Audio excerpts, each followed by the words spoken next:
Hey, I'm Dominique with Eastline Outfitter.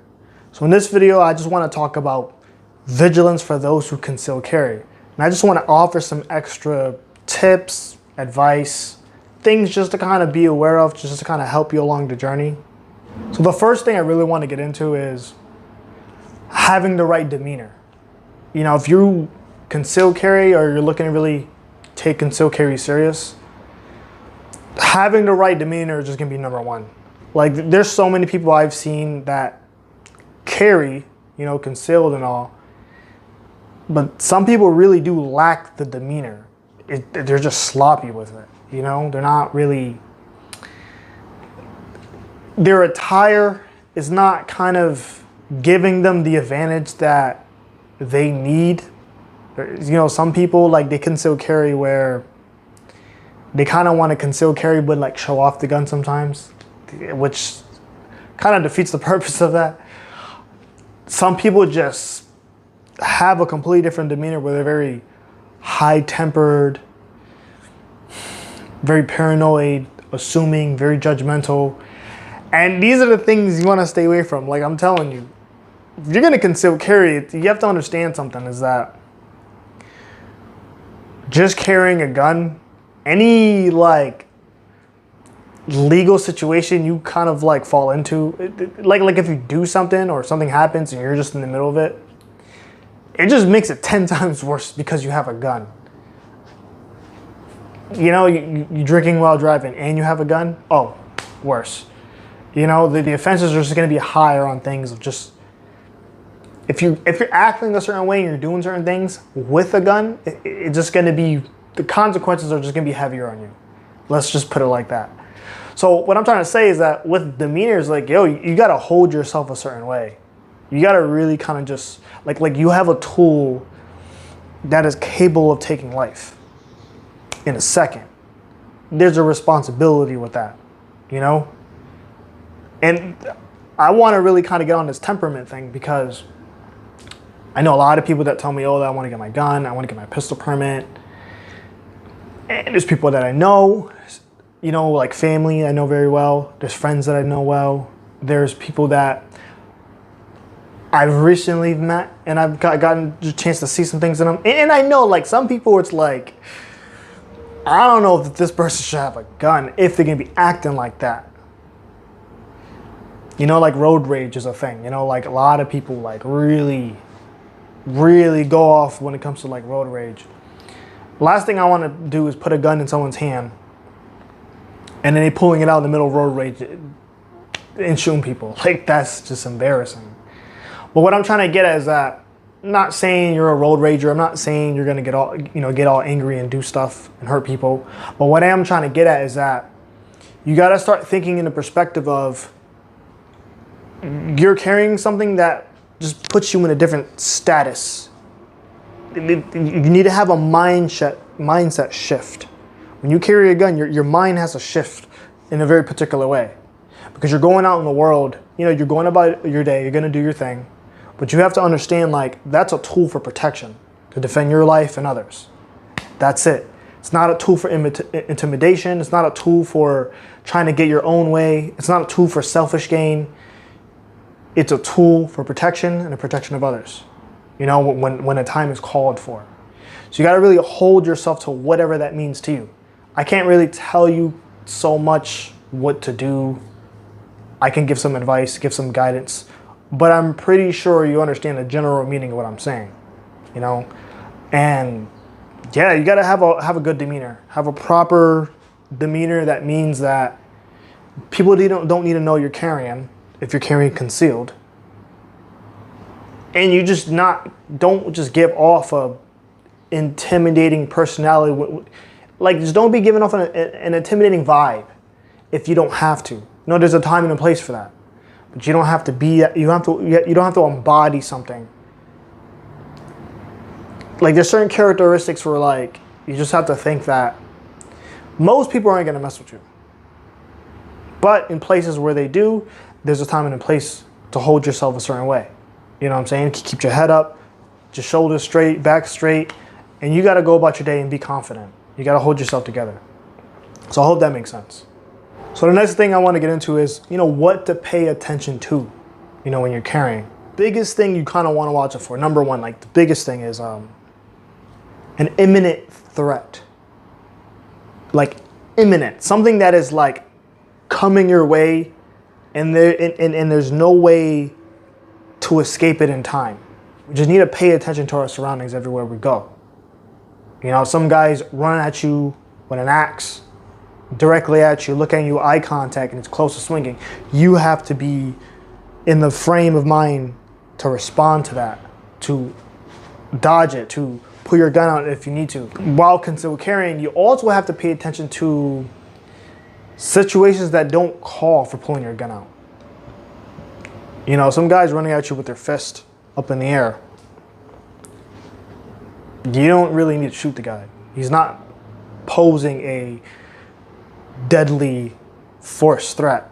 Now, what I'm saying can also be a contradiction in itself, because there's varying degrees of in the court how they want to handle that, depending on the circumstance. The big old 300-pound dude manages his way to run and try to like sledgehammer his fist down on someone who's like 150 pounds and maybe have certain medical conditions where they cannot tolerate a certain level of force that can actually kill them.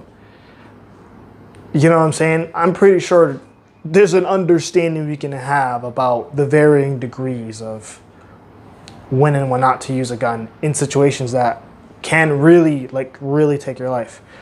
But at the same time, even that is in itself is a whole contradiction. And I'm no legal expert. I do some research, I do study, and I do kind of explain enough where I'm comfortable explaining. But, like for example, some people are allergic to pepper spray, that it can literally kill them. Most people aren't. It'll just, immobilize you, but some people are actually allergic to it where it could kill them. So it's like, someone uses pepper spray on someone that knows that, if you're a person that knows you're allergic to it, and someone pulls pepper spray on you, and you consider it as a deadly threat, you shoot them? Are you justified in that? And there's no way I can give the answer to that. All I can say is that that's where the courts kind of like do their thing. And there's ways to kind of maybe talk to some lawyers about situations like this. There are conversations that do exist. There are self-defense lawyers talking about these kind of situations. But where I'm really trying to get at is there's certain things you got to pay attention to when you're concealed carrying. You just have to pay attention to any threat coming your way that's imminent. And you have to determine if it's something needed to pull your firearm out of defense of. Whatever a deadly threat is to you, that is reasonably understood by anybody else as a deadly threat, I'm pretty sure that's pretty acceptable. Obviously, it's very broad to say. Someone could come at you with a sledgehammer or a machete, like, it can be deadly. And one of the other things to pay attention to while you're concealed carrying, you're going about your days, you want to be just aware of surroundings, aware of like spaces where someone could potentially be hidden and watch you from the corner or watch you from an angle where you cannot really see clearly past. You just want to be aware of certain things, aware of walking around a corner, aware of like cars that are like pulling up real slow close to you. A lot of things can happen. It's just building this vigilance, this mindset, this frame of mind that, okay, you're assessing all these potential things going on, because it's your responsibility to be prepared if something imminent comes your way, if something is approaching you, but you have to assess within seconds if it's something deadly or not. Most of the time, probably won't be, but sometimes there can be, depending on where you are, the neighborhood you're in, the type of people you're on, the bad vibe that you get, depending on what's going on. And these are things to pay attention to. And usually, you could kind of sniff people out Usually people start talking a certain way, their demeanor gives out a certain way. It kind of gives you some red flags and you're like, you know what? This guy's a bit funny. I'm gonna keep my eye, I'm gonna keep my distance. I'm gonna say less. I'm gonna just kind of get out of the area, get away from this. And you're better off just walking away because you don't want to really put yourself in a predicament where you have to pull your gun out and deal with the aftermath of everything that comes, because it's gonna halt anything that you're focused on in your life right now. Like, it could be your business, it could be your family, it could be new opportunities, it could be something you're really excited to enjoy in life. It could be all these things you have coming up in your life. And just know, you're better off avoiding something than having to put yourself to deal with it, to handle it and deal with the aftermath, because the court has to find out if you're justified in this or not. And then everything you've been planning for, been excited for in life and working towards, all of that's going to just come to a pause. And that's going to suck, you know? So all I'm trying to say is, like, if you're going to get into, if you see yourself getting into a situation where you have to pull your firearm out and it's imminent, ask yourself now, before even like thinking of this, ask yourself now, like, is it worth going to prison for life over, potentially? Is it worth having to deal with all these things being canceled and put on pause in your life? Because when I'm trying to, it's not so much defending yourself from something bad. It's more so taking an extra initiative towards it. Or it's more so, not even that. It's more so being in the potential predicament of that, you know? Like, you could be in a ghetto neighborhood late at night at a gas station. You know there's shootings in the area. Things happen. You know there's robberies. And you're going to go over there to get gas anyways.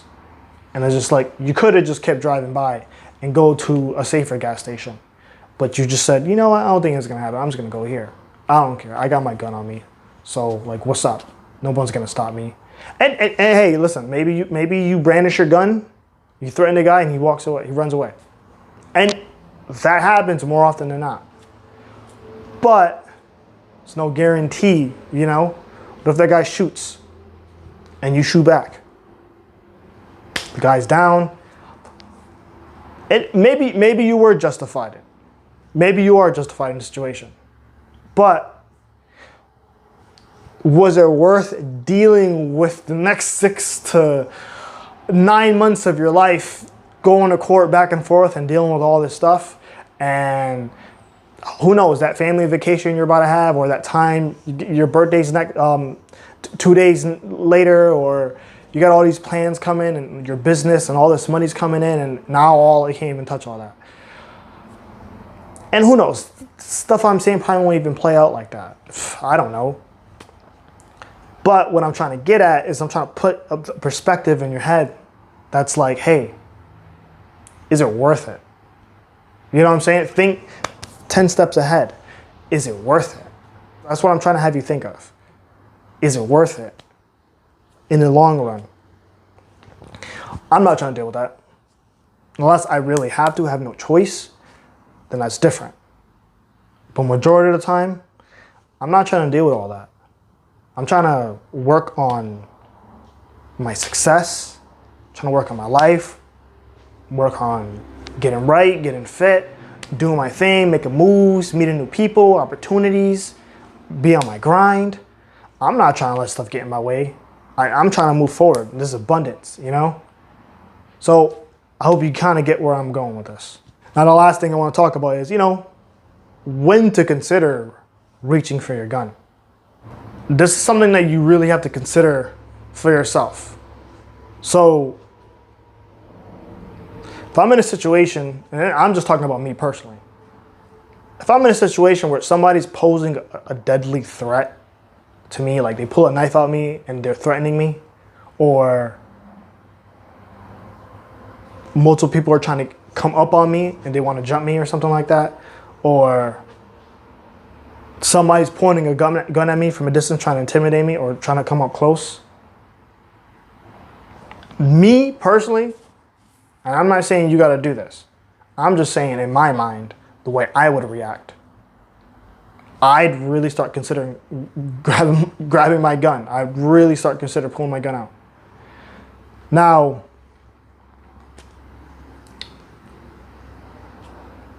if somebody's like, you know, they have their gun and they're coming up close to me, you know, I'm not saying I'm special skills in disarming people and all that, but it's gonna make me think about grabbing my gun and trying to find a way to avoid that and get my gun on them first. That's just the stuff that runs through my mind. I never really had to pull my gun out on somebody in a real situation, so I'm not gonna speak from that, but there's a lot of situations I've avoided where I didn't have to end up pulling my gun out. So I'm kind of like more de-escalating things, walk away from it, you know, first, just to avoid that from happening. But honestly, someone came out and like try to pull out a knife, pull out a gun, or, you know, just pull out a weapon that indicates like they can really kill you with this thing, I'm definitely brandishing my gun and be like, hey, yo, you know, get out, get away from here now. You know, really kind of show them like, this is not a game.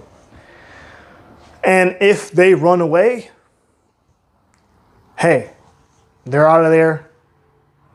It's the whole situation, you know, it's situated. But the problem is like once rounds start going off, that's kind of where it kind of comes in. It's like, did I really need to pull the trigger? Now this kind of comes down to like state laws. It really depends on where you're from. Some places this is going to be acceptable. Some places it's not going to be acceptable. So I really can't give you a definite answer because it really depends. Like I'm from Connecticut. You do something like that out here, you're going to jail. So we really have any defense laws. You know, the only defense law you're going to have out here is if you're inside your house and someone broke in and they got a gun and they're shooting at you. Like, it has got to be the worst of the worst case scenario. We have a duty to retreat. Some of you in other states don't have that. It's going to be very different.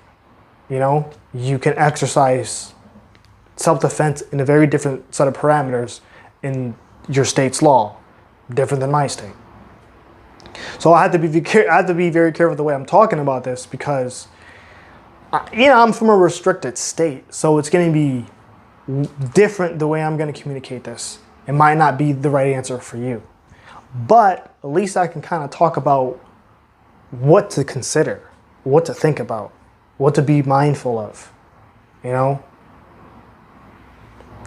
If someone breaks into your house, what I'm going to say is that if you got your gun on you, you don't pull that gun out and threaten them to remove themselves from the property immediately. You know what I'm saying? Like immediately, they have to go because you can't be breaking into people's houses. So it's against the law. You know what I'm saying? It's burglary. Maybe it's a robbery, home invasion. You get the gist. But in public, pulling, like, what you have to consider to pull your gun out on somebody, they really have to be like doing something to cause a deadly threat. Because I'm gonna tell you this, when it comes to self-defense law, you can't respond to a non-deadly threat with deadly force. You can't respond to a non-deadly threat with deadly force. But you can respond to deadly force with deadly force. So these are a few tips that I wanted to share with you, that for those of you who conceal carry, that I hope you find these helpful. You know, concealed carry is a lifestyle. You're carrying a gun on you every day. You have to be mindful of a lot of different things. You have to take in a lot of different aspects that play a role with concealed carry. You know, the legality of things, the capability of what you can do with that, the responsibility. There's a bunch that has to be considered with it. So listen, hey, I really hope you learned something, and thank you for watching.